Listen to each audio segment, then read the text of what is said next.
आप सभी का भारत सिटीजन चैनल में स्वागत है। दोस्तों आप बने रहिए, लास्ट तक देखते रहिए भारत सिटीजन न्यूज चैनल। अगर आपने हमारा चैनल सब्सक्राइब नहीं किया है तो जरूर कर लें, साथ में बेल आइकॉन का बटन जरूर दबाएं।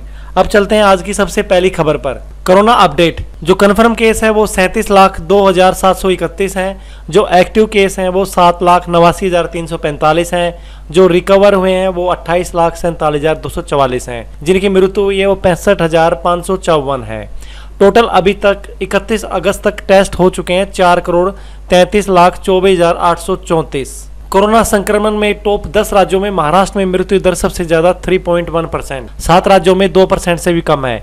महाराष्ट्र में 3.1% है, दिल्ली में 2.5%, पश्चिमी बंगाल में 2%, तमिलनाडु में 1.7%, कर्नाटका में 1.7%, उत्तर प्रदेश में 1.5%, आंध्र प्रदेश, तेलंगाना, बिहार, असम में 1% से भी कम है मृत्यु दर। आम आदमी के लिए राहत भरी खबर। केंद्र ने सुप्रीम कोर्ट में कहा 2 साल तक के लिए बढ़ाया जा सकता है लोन मोरेटोरियम। अब सुनवाई बुधवार को। लोन मोरेटोरियम होता है किस्त चुकाने में मोहलत बढ़ाने की मांग कर रही आम जनता और कॉर्पोरेट के लिए सुप्रीम कोर्ट से अच्छी खबर आ सकती है। केंद्र सरकार ने मंगलवार को सुप्रीम कोर्ट में कहा कि लोन मोरेटोरियम की सुविधा को 2 साल तक के लिए बढ़ाया जा सकता है। ब्याज माफी मामले पर सुनवाई कल। सुप्रीम कोर्ट में 6 महीने की मोरेटोरियम अवधि की ब्याज माफी को लेकर भी याचिका दायर की गई है। अशोक भूषण की अध्यक्षता वाली बेंच कर रही है। इस मामले में भी बेंच ने केंद्र सरकार से जवाब मांगा है। मंगलवार को इस मामले में कोई सुनवाई नहीं हुई। अब इस मामले की सुनवाई बुधवार को होनी है। रेलवे की तरफ से एक बड़ी खुशखबरी। इंडियन रेलवे अनलॉक 4 में रेलवे कर सकता है 100 ट्रेनों का ऐलान। कोरोना संकट के बीच देश में आज यानी 1 सितंबर से अनलॉक 4 की शुरुआत हो गई है। कोरोना संकट के बीच देश में आज यानी 1 सितंबर से अनलॉक 4 की शुरुआत हो गई है। इससे पहले ये अधिक रियायतें दी गई है। 7 सितंबर से मेट्रो सेवाएं बहाल हो जाएंगी। वही खबर है कि जल्द ही रेलवे मंत्रालय की ओर से 100 और ट्रेनें चलाने की घोषणा हो सकती है। फिलहाल देश में 230 एक्सप्रेस ट्रेनें ही चल रही हैं। पैसेंजर ट्रेन मार्च से अब तक बंद है, लेकिन आगामी त्योहारी मौसम को देखते हुए रेलवे कुछ और ट्रेनें चलाने की तैयारी में है। TIOE के खबर के अनुसार जिन 100 ट्रेनों को चलाने की तैयारी है उन्हें भी स्पेशल ट्रेन के नाम से जाना जाएगा। इनमें से ज्यादातर ट्रेनें अंतर्राज्यीय होंगी। दोस्तों अभी आपको हम एक वीडियो दिखाते हैं। पतंग की पूंछ में उलझी बच्ची उड़ गई हवा में। ताइवान के काइट फेस्टिवल में बच्ची पतंग की पूंछ में उलझ गई, जिससे वो पतंग के साथ हवा में उड़ गई। 100 फीट ऊपर जाने के बाद वो नीचे आ गई,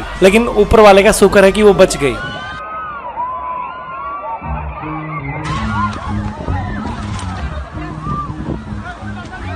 भारतीय सेना की कार्रवाई से बौखलाया चीन। बोला 70 साल में 1 इंच विदेशी जमीन पर नहीं किया कब्जा। पूर्वी लद्दाख में वास्तविक नियंत्रण रेखा पर तनाव के लिए चीन ने भारत को जिम्मेदार ठहराया। बीजिंग ने कहा कि भारत और चीनी सेना के बयान अलग अलग हैं। वहां केवल एक सच्चाई और तथ्य है। चीनी विदेश मंत्रालय के प्रवक्ता हुआ चुईचिंग ने कहा कि नए चीन के इतिहास में उसने कभी भी दूसरे देश के क्षेत्र में 1 इंच भी कब्जा नहीं किया। बीजिंग ने कहा कि भारत को चीन की चिंताओं को गंभीरता से लेना चाहिए और सीमा पर शांति कायम करने में योगदान देना चाहिए। चीन सेना का बयान इसलिए आया कि भारत ने उसको मुंह तोड़ जवाब दिया था लद्दाख में। इसी बीच चीनी सेना की घुसपैठ के 2 दिन बाद लद्दाख सीमा को लेकर बड़ी बात सामने आई। खबरों के अनुसार भारतीय सेना ने प्योंग लेक झील के दक्षिणी किनारे को भारत ने अपने अधिकार में ले लिया है। यहाँ की कई चोटियों पर भारतीय सेना के जवान तैनात हैं। चीनी सेना द्वारा वहां ऊंचाई पर तैनात कैमरों के बावजूद भारतीय सेना ने यह कामयाबी हासिल की। दोस्तों चीन का तो ये हाल है, खिसियाती बिल्ली खंबा नोचे। दोस्तों अब चलते हैं अगली खबर पर। संघ लोक सेवा आयोग यानी UPSC ने सिविल सर्विस प्रीलिमिनरी परीक्षा एग्जामिनेशन 2020 के लिए एडमिट कार्ड आज जारी कर दिए हैं। UPSC ने ये एडमिट कार्ड आधारित वेबसाइट upsc.government.in पर जारी किया है। इसके अलावा ई एडमिट कार्ड upsc.online.government.in पर भी उपलब्ध होंगे। UPSC की परीक्षा 4 अक्टूबर 2020 को आयोजित कराई जाएगी। अगली खबर कर्मचारी चयन आयोग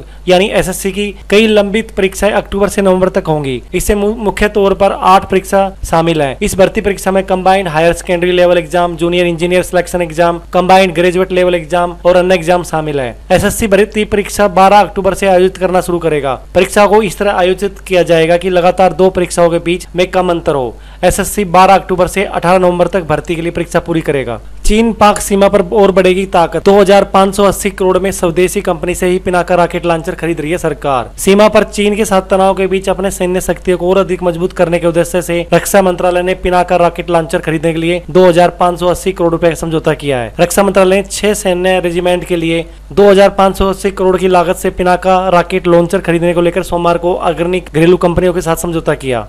यूपी में बाजार अब सिर्फ रविवार को बंद रहेंगे। शनिवार की बंदी वापस ले ली है। मुख्यमंत्री योगी आदित्यनाथ ने मंगलवार को कोविड-19 के संबंध में हुई बैठक में यह निर्देश दिया। मुख्यमंत्री ने कहा कि बाजार सुबह 9 बजे से रात 9 बजे तक खुले रहेंगे। प्रदेश सरकार ने हाल ही में अनलॉक 4 के तहत शनिवार और रविवार की साप्ताहिक बंदी जारी रखने का ऐलान किया था, लेकिन अब यह फैसला बदल दिया है। अब मौसम की जानकारी। आगामी 24 घंटों का मौसमी पूर्वानुमान। अगले 24 घंटों के दौरान बिहार, पश्चिमी बंगाल, उड़ीसा, सिक्किम, असम, मेघालय, दक्षिणी भारत में आंतरिक तमिलनाडु, केरल और कर्नाटक और उत्तर भारत में जम्मू कश्मीर में हल्की से मध्यम वर्षा के साथ कुछ स्थानों पर भारी बारिश भी हो सकती है। पूर्वोत्तर भारत के बाकी भागों, तटीय कर्नाटक, उत्तरी आंतरिक कर्नाटक, हिमाचल प्रदेश, राजस्थान के पश्चिमी हिस्सों, लक्षद्वीप और गुजरात में भी हल्की से मध्यम बारिश होने की संभावना है। पूर्वी मध्य प्रदेश, पूर्वी राजस्थान, उत्तराखंड और पंजाब के कुछ हिस्सों में हल्की बारिश होने का अनुमान है। दोस्तों, आपको आज की न्यूज कैसी लगी नीचे कमेंट्स करके जरूर बताएं।